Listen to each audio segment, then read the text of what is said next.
మన దేవుని బిడ్డలారా, వాక్యంలోనికి చూసుకుందాం. దేవాది దేవుడు మనకు అనుగ్రహించినటువంటి ప్రామాణిక గ్రంథమైనటువంటి బైబిల్ గ్రంథం అనేకులను సహితము, దొంగలను సహితము, వ్యభిచారులను సహితము, హంతకులను సహితము, దుర్మార్గులను సహితము మార్చగలిగినటువంటి గ్రంథం పరిశుద్ధమైనటువంటి బైబిల్ గ్రంథం. ఈ యొక్క పరిశుద్ధమైనటువంటి బైబిల్ గ్రంథంలో ఎన్నో ఆదరణకరమైనటువంటి మాటలు, ఎన్నో ఆజ్ఞతో కూడినటువంటి ఆజ్ఞలు కలిగినటువంటి మాటలు, హెచ్చరికలు, కావలసిన యొక్క మనిషికి కావలసినటువంటి స్వేచ్ఛ, ఆ యొక్క మనిషికి ఆ యొక్క చనిపోయిన తర్వాత ఎలాంటి రాజ్యము దొరుకుతుంది అనే ప్రతి విషయాలు కూడా ఈ యొక్క పరిశుద్ధమైనటువంటి బైబిల్ గ్రంథంలో తేటగా తెలియపరచడం జరిగింది. ప్రియమైన సహోదరి సహోదరులారా, ఈ మాటలు వింటున్న మీరు కూడా చాలా జాగ్రత్తగా ఆలకించాలని ప్రేమతో మనవి చేస్తుంటున్నాం. అంశంలోనికి వెళ్దాం. ఈనాటి మన యొక్క అంశము దేవుని ఆలయం. దేవుని ఆలయం. దేవుని ఆలయం అంటే ఏంటి? దేవుని ఆలయం అంటే ఎలాంటి ఆలయం, ఎలాంటి బిల్డింగ్ అనే విషయానికి చాలా మందికి ఆలోచన వస్తుంది. అయితే ఇంకా కొంతమంది ఏమనంటారంటే, యేసుక్రీస్తు మన కొరకు ఎందుకు చనిపోయాడు? మనం ఇంకా పుట్టలేదు. కొన్ని వేల సంవత్సరముల క్రితము యేసుక్రీస్తు ప్రభువారు ఈ లోకంలోనికి వచ్చాడు. అయితే ఆయన 33.5 సంవత్సరములు భూమి మీద ఉండి ఆయన చనిపోయిన తర్వాతనే మొదటి ఆ యొక్క శతాబ్దం స్టార్ట్ అయింది. ఆ యొక్క శతాబ్దము, ఆ యొక్క డేట్స్, తేదీలు స్టార్ట్ అయ్యాయి. అయితే ఈ యొక్క సంవత్సరము, ఈ దినాన ఉన్న మనము మన కొరకు యేసుక్రీస్తు ఎలా చనిపోతాడు? మన పిచ్చి కాకపోతే మన కొరకు చనిపోయాడని ఎందుకుంటాం? ప్రియమైన దేవుని బిడ్డలారా, ఈ మాటలు చాలా మంది నోట నుంచి మనము వింటున్నటువంటి మాట.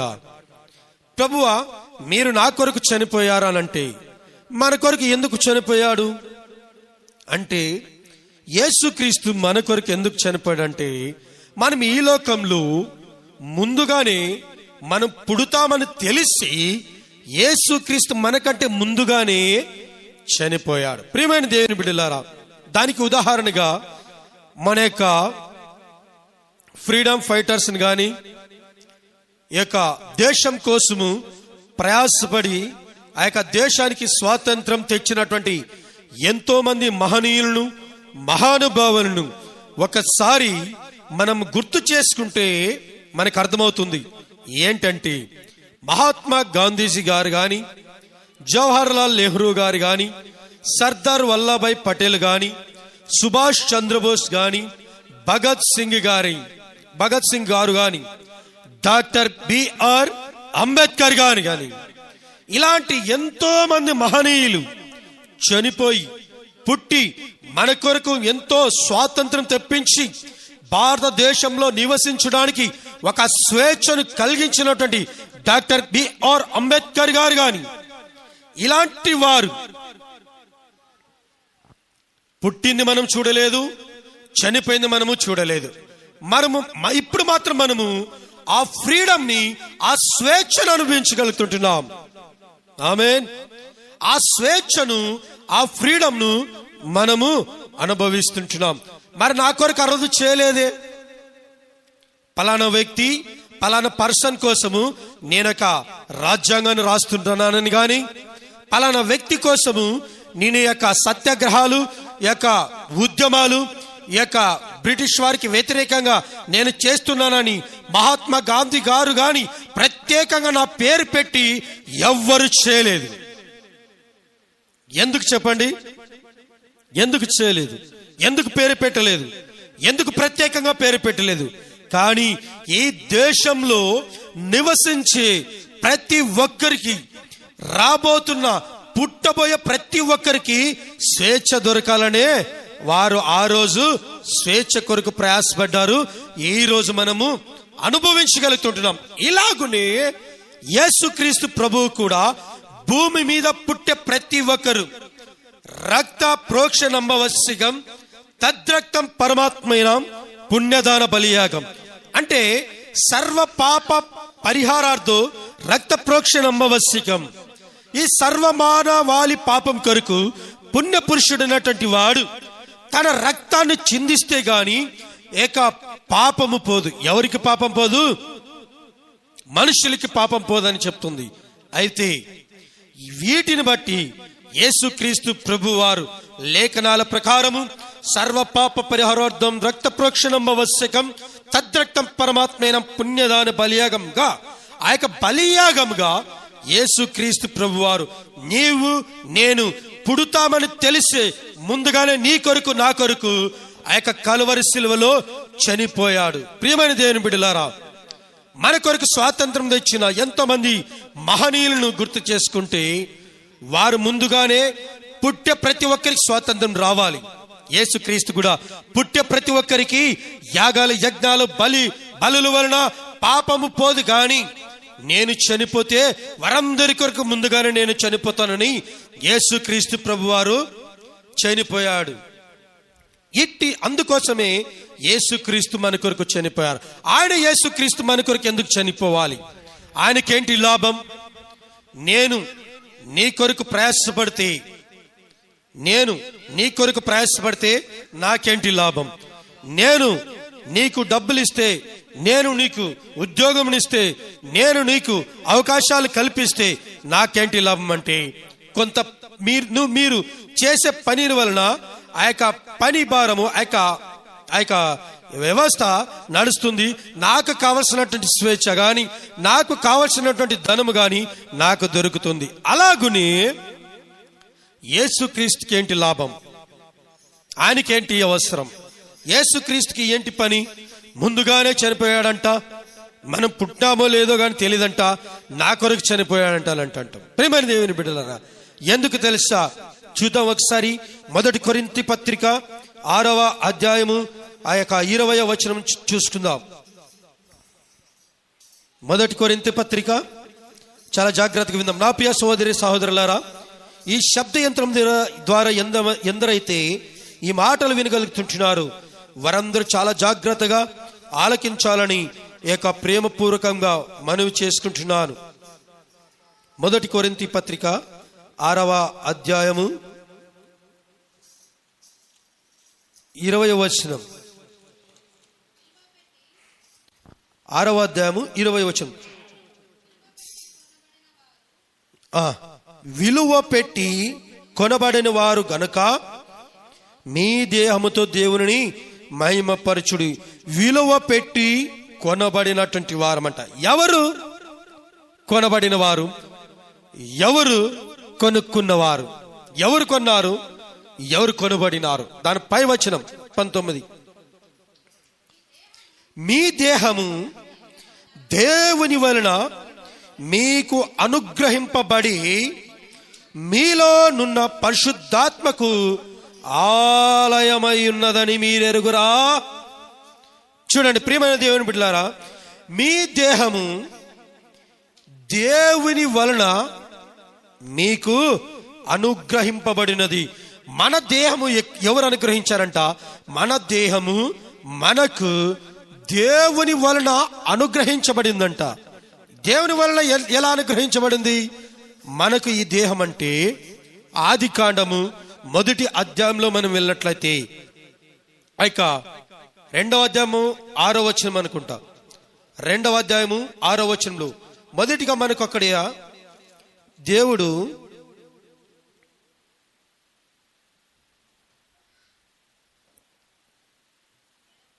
ఏడవ వచనం, దేవుడైన యెహోవా నేలమంటితో నరుని నిర్మించి వాని నాసికరంధ్రంలోనికి జీవవాయును ఊదగా నరుడు జీవ ఆత్మ ఆయను. చూడండి ప్రియమైన దేవుని బిడ్డలారా, ఆ యొక్క ఆది యందు దేవుడు భూమి ఆకాశములను సృష్టింపబడిన తర్వాత ఇక భూమిని, లోకాన్ని, ఆకాశాన్ని, ఆ యొక్క పక్షులను, నక్షత్రాలను, ఆకాశ మండలమును, ఆ యొక్క జంతువులను, సకల జీవరాశులను సృష్టించిన తర్వాత చివరిగా 6వ దినమున 6వదిగా ఆ యొక్క మానవుని సృష్టించి ఆ యొక్క మట్టి బొమ్మతో భూమి అగాధములో ఉన్నటువంటి ఆ యొక్క మట్టిని తీసి ఆ మట్టిని తయారు చేసి ఆ మట్టిలోనికి దేవుని ఆత్మని ఎప్పుడైతే ఊదాడో అప్పుడు మనిషి ఏమగలిగి ఉంటున్నాడంట? జీవ ఆత్మ కలిగి ఉంటున్నాడంట. అప్పటిదాకా మనిషి వట్టి బొమ్మే. తయారు చేశాడు, మట్టితో బొమ్మను తయారు చేశాడు. ఆ యొక్క బొమ్మను తయారు చేసిన తర్వాత ఆ యొక్క బొమ్మలకి, ఆ మట్టి బొమ్మలకి దేవుడు ఏం చేశాడంట? తన ఆత్మని ఎప్పుడైతే ఊదాడో అప్పుడు మనిషి జీవము కలిగినటువంటి జీవాత్మగా మారిపోయాడు. అందుకే ఈ 1 కొరింథీ పత్రిక 6వ అధ్యాయము ఈ యొక్క 19వ వచనంలో మనకి చూడగలుగుతుంటాం. ఏమని? 1 కొరింథీ పత్రిక, మీ దేహము దేవుని వలన మీకు అనుగ్రహింపబడినది. దేవుడు మట్టితో తయారు చేసిన ఆ యొక్క బొమ్మ తర్వాత మీలో ఉన్న పరిశుద్ధాత్మకు ఆలయమై ఉన్నదని మీరు ఎరుగురా. ఈ దేహం అంట మనలో ఉన్న ఆత్మకు, అంటే మనలో ఉన్న దేవుని ఆత్మకు ఆలయమై ఉన్నదంట. ప్రేమైన దేవుని బిడ్డలారా, ఈ యొక్క శరీరము, ఈ యొక్క దేహం ఏంటంట? దేవుడు నివసించే ఆలయం అంట. మనకు శరీరమే దేవుని ఆలయం. ఎప్పుడు దేవుడు ఈ యొక్క ఆలయంలో నివసించాడు? దేవుడు ఎప్పుడు ఈ ఆలయాన్ని కట్టుకున్నాడంటే మట్టి బొమ్మను తయారు చేసినప్పుడే దేవుడు ఆలయాన్ని కట్టాడు. మరి దేవుడు ఈ ఆలయంలోనికి ఎప్పుడు వచ్చాడంటే జీవ ఆత్మ ఊదినప్పుడు, నరుడు జీవ ఆత్మ కలిగినాడు. అప్పుడే దేవుడు ఆ యొక్క మట్టి బొమ్మలోనికి నివాసము ఏర్పాటు చేసుకున్నాడు. ప్రియమైన దేవుని బిడ్డలారా, అంటే ఈ శరీరములో ఉన్నది ఎవరు? ఈ శరీరం ఏంటి? ఈ శరీరము ఆలయము. ఈ శరీరంలో ఉన్నవారు ఎవరు? దేవుడు. అంటే ఇక్కడ ఉన్న దేవుని ఆలయానికి, ఈ దేవుని ఆలయంలో నివసించుచున్న దేవుడు, ఆ యొక్క దేవునికి ఈ శరీరం ఆలయము కనుక నేను విలువ పెట్టి కొన్నాను. దేవుని నామానికి మహిమ కలుగును గాక. కాబట్టి విలువ పెట్టి కొనబడిన వారు గనుక మీ దేహముతో దేవుణ్ణి మహిమపరచుడి. ప్రేమైన దేవుళ్ళ, ఈ దేహముతో ఎవరిని మహిమపరచాలంట? దేవుని మహిమపరచాలంట. ఎందుకు తెలుసా? ఈ దేహం ఎవరిది? దేవునిది. ఈ దేహంలో ఎవరు ఉంటున్నారు? దేవుడు ఉంటున్నాడు. ఈ యొక్క శరీరం కాదు, ఇది ఒక ఆలయం. ఈ ఆలయములు దేవునికి తప్ప మరి ఎవరికి చోటు ఉండకూడదు. అయితే మనం ఎవరికి ఇస్తుంటున్నాం? అపవాదికి ఇస్తుంటున్నాం. అపవాది యొక్క కార్యములు ఏంటి తెలుసా? అపవాది యొక్క కార్యములు అదే 1 కొరింథీ 6వ అధ్యాయము 18వ వచనం. జారత్వమునకు దూరముగా పారిపోడి, మనుష్యుడు చేయు ప్రతి పాపమును దేహమునకు వెలుపల ఉన్నది గాని జారత్వము చేయువాడు తన సొంత శరీరమునకు హానికరముగా ఉంటున్నాడు. చాలు. ఈ యొక్క శరీరము ఏముందంట? జారత్వమునకు దూరముగా పారిపోకుడి. మనుష్యుడు చేయు ప్రతి పాపమును దేహమునకు, మనిషి చేసే ప్రతి పాపము ఈ దేహము వెలుపల ఉన్నాయంట. అంటే చూడండి, ఈ దేహము వెలుపల మొదటిగా ఎవరు ఉంటున్నారు? దేవుడు ఉంటున్నాడు. అయితే మనం ఎవరిని ఇంపోర్ట్ చేసుకుంటున్నామంటే పాపమును ఇంపోర్ట్ చేసుకుంటున్నాం. అందుకే దేవునికి ఇష్టం లేదు. అందుకే దేవుడికి ఈ యొక్క దేహముతో పాపము చేయటం ఇష్టం లేదు. ఈ యొక్క దేహముతో పాపాన్ని అనుభవించుట దేవుడికి ఇష్టం లేదు. ఎందుకు తెలుసా? ఈ యొక్క దేహములో, ఈ యొక్క ఆలయములో దేవుడు ఉన్నాడు. దేవుని నామానికి మహిమ కలుగునుగాక. ఈ యొక్క దేహములో, అందుకే మనము పాపాన్ని ఇంపోర్ట్ చేసుకోకూడదు, దిగుమతి చేసుకోకూడదు, పాపాన్ని లోపలికి ఆహ్వానించకూడదు. అందుకే ఏమంటున్నాడు తెలుసా? అందుకే నేను విలువ పట్టి కొన్నాను కాబట్టి మీరు మీ దేహముతో ఎవరిని మహిమపరచాలంట? దేవుని మహిమపరచాలంట. అయితే మనం ఎవరిని మహిమపరుస్తుంటున్నాం? ఎవరిని మహిమపరుస్తుంటున్నాం? పాపాన్ని, పాపపు కార్యాలని, పాపపు అలవాట్లని. ప్రియమైన దేవుని బిడ్డలారా, వాటిని మనము మన యొక్క శరీరంలోనికి ఆహ్వానిస్తుంటున్నాం. చూడండి, దేహముతో చేస్తే దేవునికి ఎందుకు బాధ? అదే ఇందాక చూసుకున్నాం. ఎందుకు దేవునికి బాధ అంటే, దేవునికి ఎందుకు బాధ? ఈ దేహంతో చేస్తే ఇది నా దేహము, ఇది నా ఇష్టము, ఈ లోకం ఉన్నంత వరకు నేనుంటాను కాబట్టి ఈ యొక్క దేహానికి ఏదైనా జరిగితే, ఏదైనా కొట్టుకుంటే, ఏదైనా గుచ్చుకుంటే, ఏదైనా హాని జరిగితే నాకు బాధ. కాబట్టి ఈ దేహంతో నేను ఏం చేస్తే దేవునికి ఏంటి బాధ అంటే, దేవుడు విలువ పెట్టి కొన్నాడు కాబట్టి దేవునికి బాధ. దేవుని నామానికి మహిమ కలుగును గాక. ఈ దేహముదు విలువ పెట్టి కొన్నాడు కాబట్టి ఎవరికి బాధ? దేవునికి బాధ. అందుకే దేవుడు ఏమంటాడు తెలుసా? ఈ యొక్క దేహం ఏంటంటే తెలుసా? చూడండి, అదే 1 కొరింథీ పత్రిక 3వ అధ్యాయము 16వ వచనం. నేను ముగిస్తాను, త్వరగా ముగించుకుందాం, సమయము చాలా మనకు లేదు. మీరు దేవుని ఆలయమై ఉన్నారు గనుక దేవుని ఆత్మ మీలో నివసించుచున్నదని మీరు ఎరుగరా. చూడండి, మీరు దేవుని ఆలయమై ఉన్నారని, మీ దేవుని ఆత్మ మీలో నివసించుచున్నదని మీరు ఎరుగరా. ఇందాక చూసుకున్నాం. మీకు తెలీదా? మీరు దేవుని ఆలయమై ఉన్నారు, దేవుని ఆత్మ మీలో నివసించుచున్నది కాబట్టి దేవుని ఆ యొక్క ఆలయము మీరే అని మీరు ఎరుగురా. ఎందుకంటే ఎవడైనను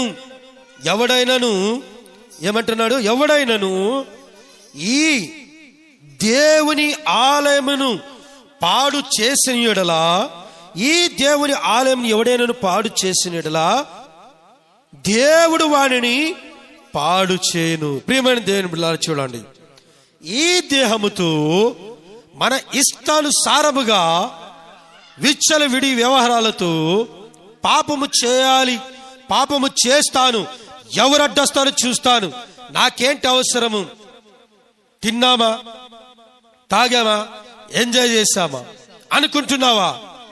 చాలా జాగ్రత్త. నీ దేహము నీది కాదు, నీ దేహము నీ సొత్తు కాదు.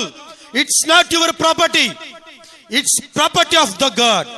Why? Because the god created the man. ప్రేమైన దేవుని బిడ్డలారా, దేవుడు మనుష్యుని తయారు చేశాడు.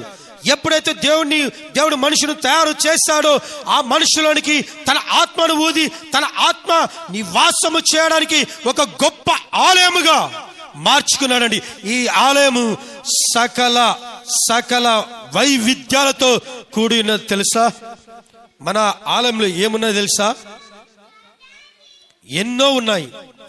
ప్రపంచంలో ఏ మనుష్యుడు కూడా అమర్చని వస్తువులు ఎన్నో ఉన్నాయి.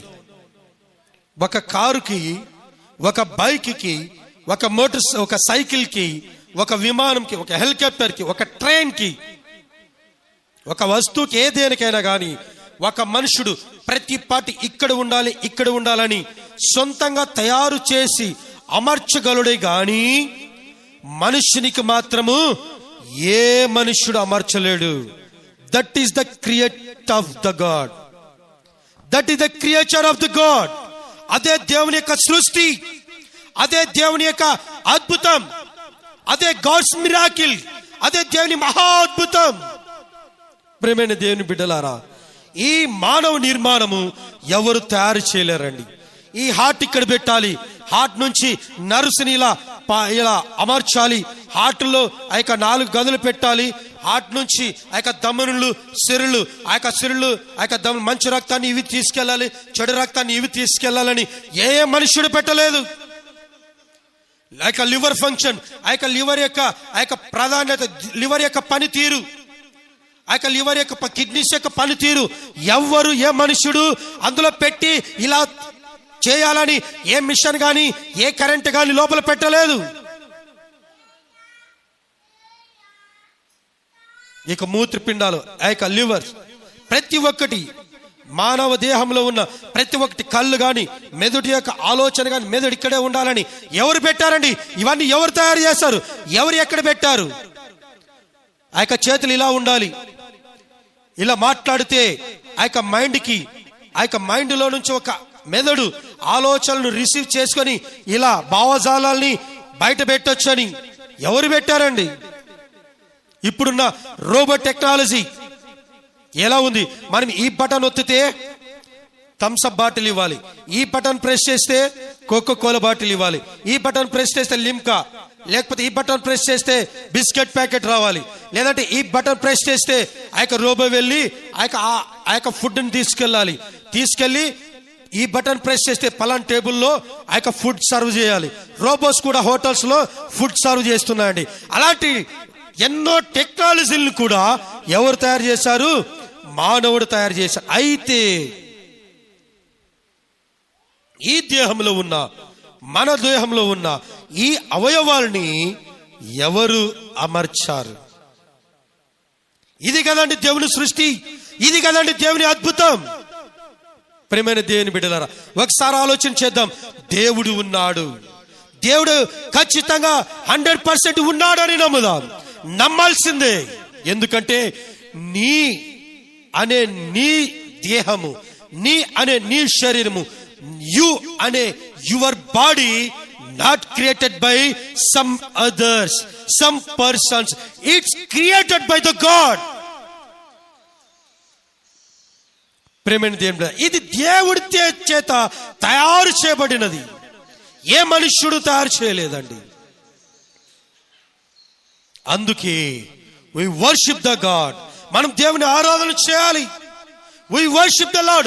దేవుని మనము ఆ యొక్క స్తుతింపగలగాలి. అందుకే ఏమంటున్నాడు తెలుసా?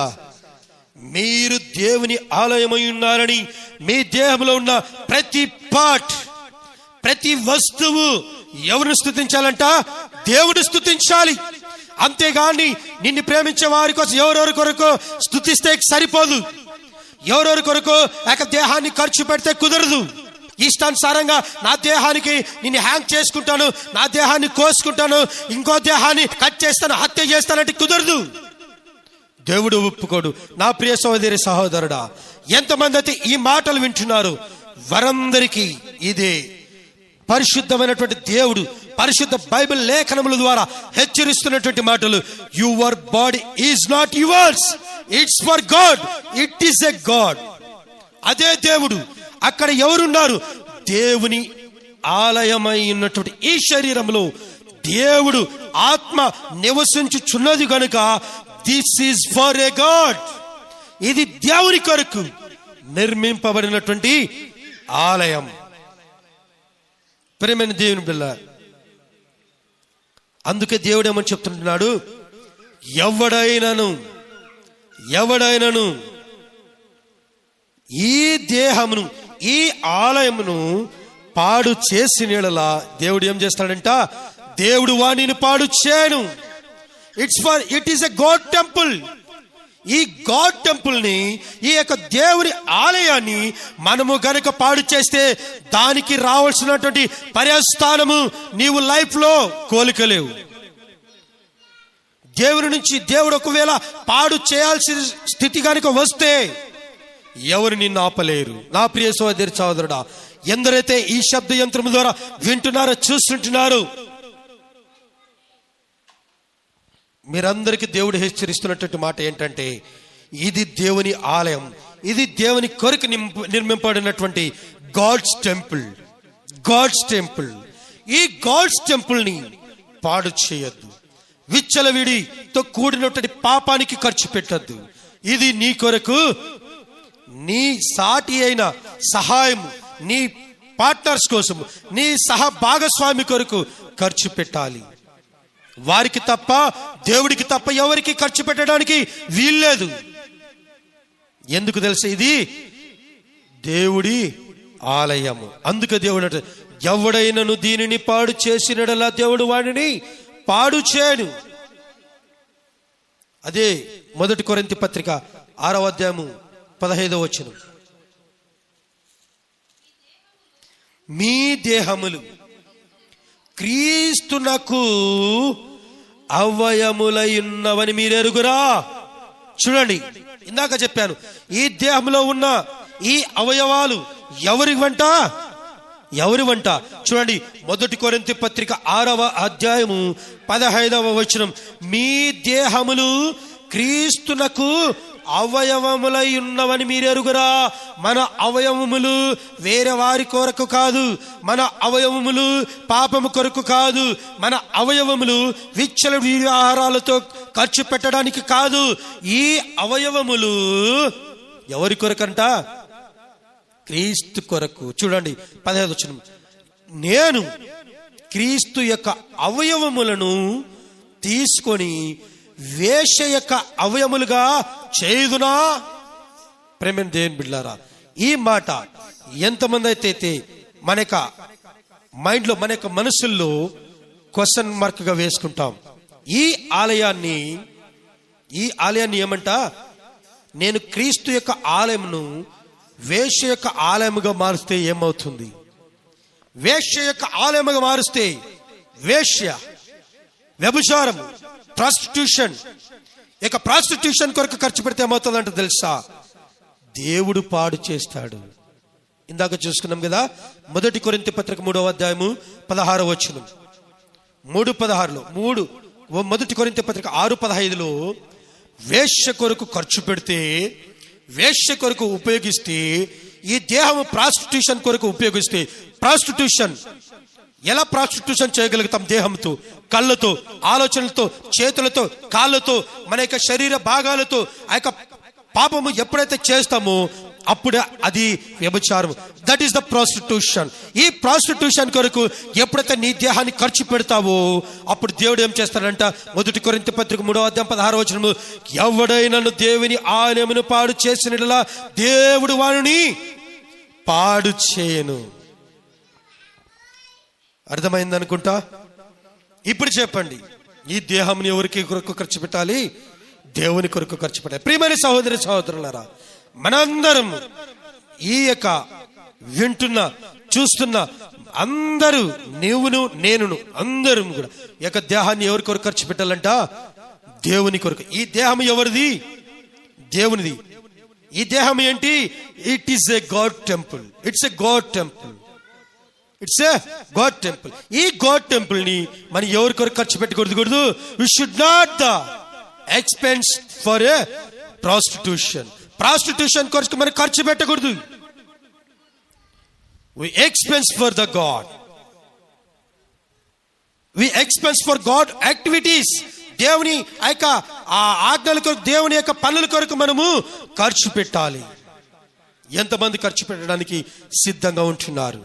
ఇంతవరకు ఆ యొక్క వ్యభిచారంతో కూడిన, విచ్చల వ్యవహారాలతో కూడినటువంటి ఆ యొక్క పాపము చేయగలుగుతుంటున్నావా? ఇప్పుడే విడిచిపెడదాం. నీవును నేను అందరూ ఈ పాపాన్ని విడిచిపెట్టి దేవుని వైపు వెళ్దాం. అందుకే ఈ యొక్క పరిశుద్ధమైనటువంటి లేఖనము నీవు పాపము చేయాలి కానీ నీవు ఇష్టానుసారంగా తిరిగాని చెప్పదండి. పాపం చేయొద్దు, వ్యభిచారము చేయొద్దు, దొంగతనము చేయొద్దు, నరహత్యలు చేయొద్దు, నిన్ను వల్ల నీ పొరుగువాన్ని ప్రేమించమని చెప్తుంది కానీ ఇవన్నీ చెప్పదండి. ప్రేమని దేవుని బిడ్డలారా, నీవును నేనును ఇక దేహము ఎవరి కొరకు?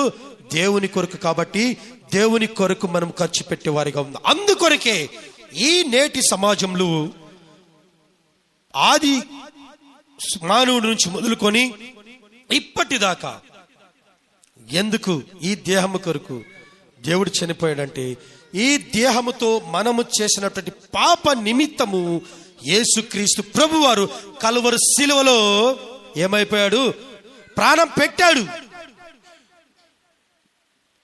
ఎప్పుడైతే ఆ యొక్క పెట్టిన ఆ యొక్క ప్రాణాన్ని బట్టి, చిందింపబడిన ఆ యొక్క రక్తాన్ని బట్టి, కార్చిన ఆ యొక్క రక్తాన్ని బట్టి మనకు పాప క్షమాపణ దొరుకుతుంది. ప్రియమైన దేవుని బిడ్డలారా, ఇప్పటిదాకా ఎందరైతే ఇలాంటి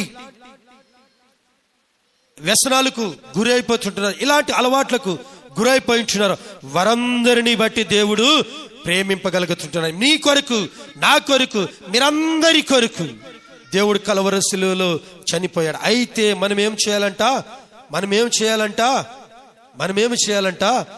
దేవుణ్ణి ఆరాధించాలంట. మరి ఈ యొక్క మందిరాలు ఎందుకు? ఈ యొక్క బిల్డింగ్లు ఎందుకంటే మనం కూడుకోవడానికి, మనం ఆరాధించుకోవడానికి. మన ఇండ్లలో కూడుకుంటే మనకి ఏకాగ్రత కరెక్ట్ గా ఉండదు. ఇక్కడికి వస్తే ఇది దేవుని ఆలయము, ఇక్కడ దేవుడు ఉంటాడనే ఫీలింగ్, ఇక్కడ దేవుడు ఉన్నాడనే యొక్క గొప్ప నిరీక్షణ, విశ్వాసము. ఇదొక మంచి ఫెయిత్. అందుకే మనకు ఏం కావాలి?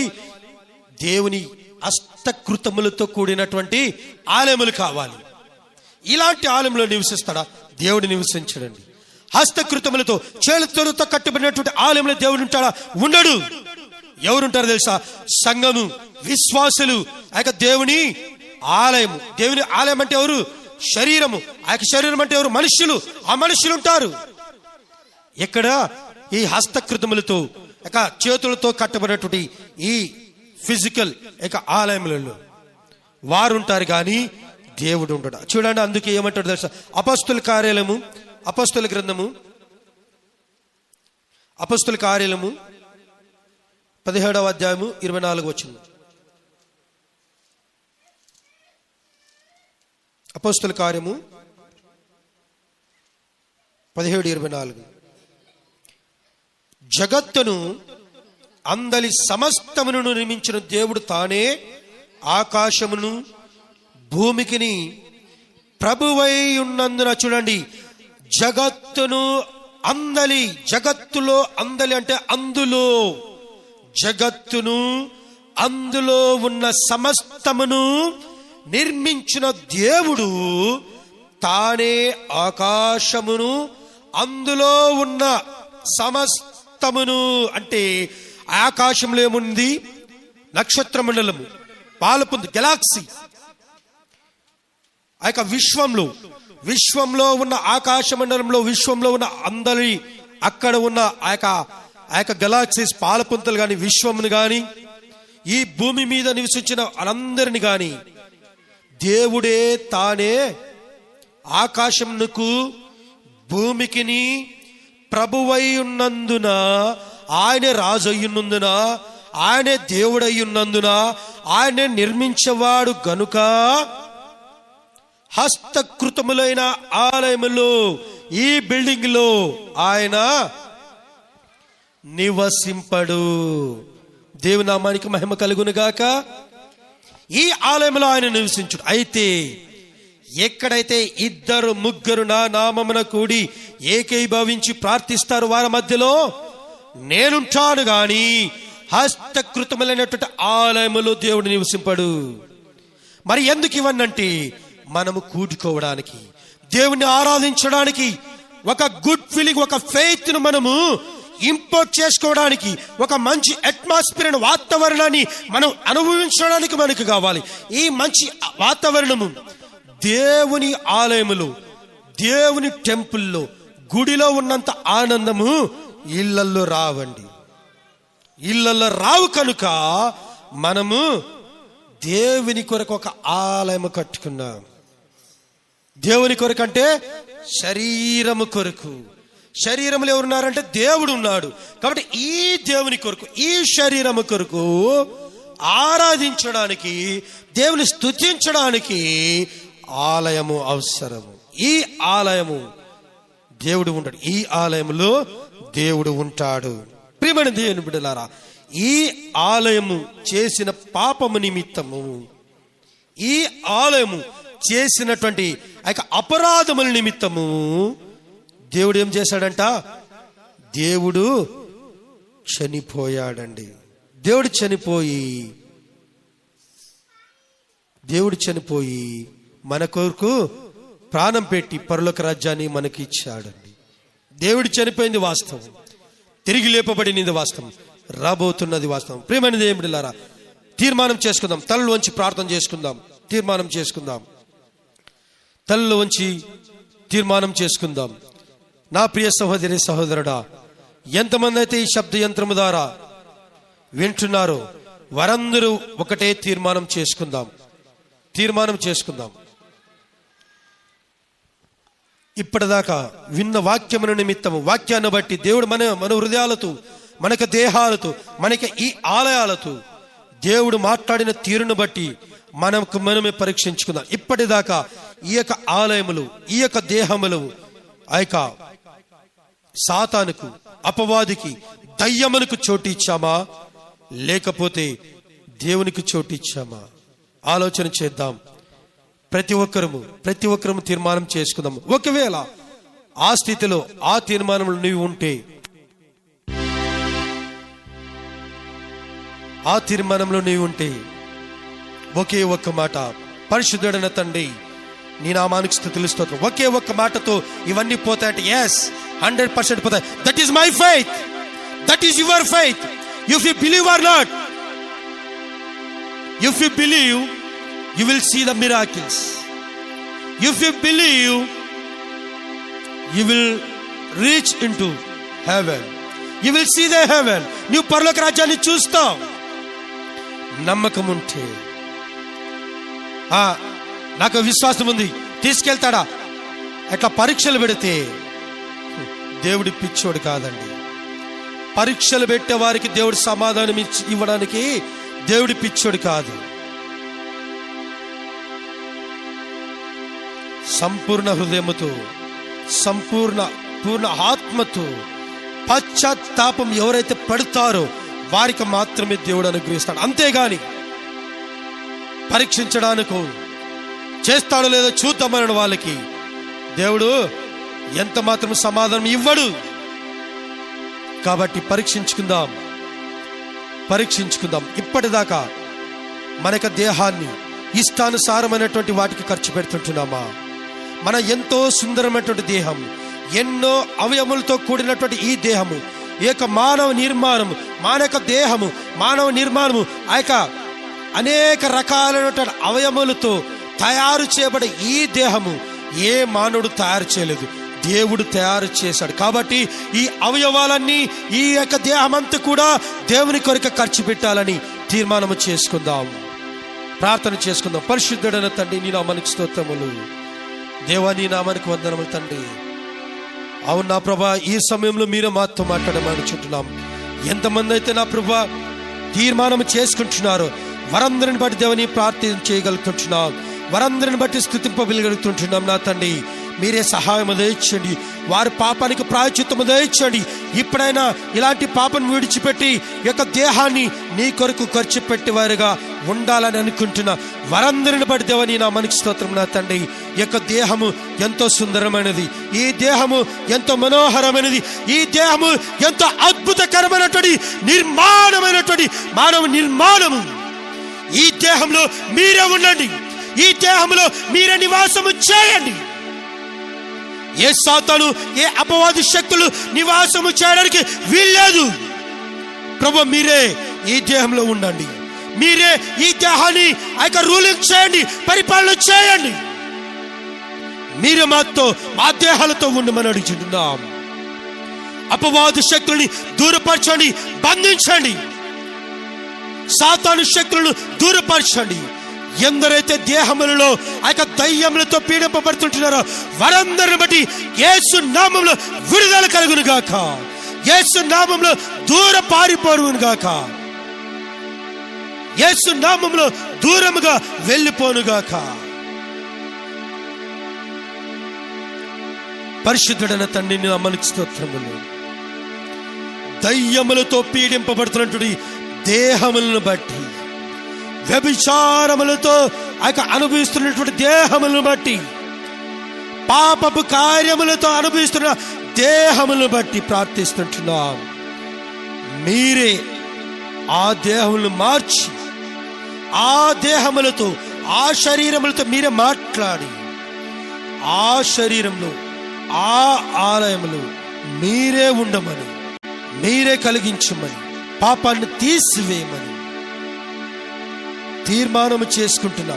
ప్రతి బిడ్డకు మీరే అద్భుత అవకాశమును దయచేయమని, వారికి రావాల్సిన దీవెనలు మీరే కుమ్మరించమని నీకే స్తోత్రములు వందనములు చెల్లించుకుంటూ, తీర్మానించుకున్న ప్రతి కుటుంబాన్ని బట్టి, ప్రతి బిడ్డను బట్టి, ఆత్మహత్యకు పాల్పడుతున్నటువంటి ప్రతి బిడ్డను, ఆ యొక్క దేహంలో ఉన్న అపవిత్ర ఆత్మను తీసివేసి, ఆ యొక్క ఆత్మహత్యకు పాల్పడుతున్న ప్రతి ఒక్కరిని మీరే ముట్టి స్వస్థత పరిచి, ఆ యొక్క విధానంలో నుంచి నీ నామమైనటువంటి విధానంలోనికి నడిపించమని అడుగుచుంటున్నాం. యేసయ్య నీ నామానికి స్తోత్రం.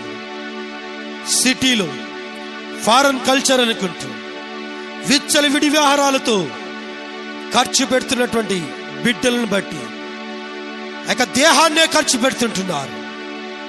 వారిని బట్టి ప్రార్థిస్తుంటున్నామయ్యా, దయచేసి వారిని క్షమించండి. వారికి తెలియదు గనుక వారిని మీరు క్షమించమని, వారికి రావాల్సిన దీవెనలు వారికి ఇంకొక అవకాశం దయచేయమని. ఎందుకంటే ఒకవేళ ఎవడైనా దేవుని ఆలయంను పాడు చేస్తే దేవుడు వారిని పాడు చేస్తాడని నీ లేఖనములో మేము ఇంతవరకు చూసుకున్నాం. కాబట్టి ప్రభువా, నీ లేఖనములు బట్టి మేము కూడా పాపాన్ని దిగుమతి చేసుకోకుండా, పాపాన్ని మా యొక్క శరీరంలోకి ఆహ్వానించకుండా దూరం పెట్టడానికి కావలసిన విశ్వాసమును, నిరీక్షణను, పట్టుదలను మీరే దయచేయమని నీకే వందనములు, స్తోత్రములు చెల్లించుకుంటూ యేసుక్రీస్తు నామములో ప్రార్థిస్తూ అడిగి వేడుకొంచుంటున్నాము తండ్రి. ఆమేన్, ఆమేన్.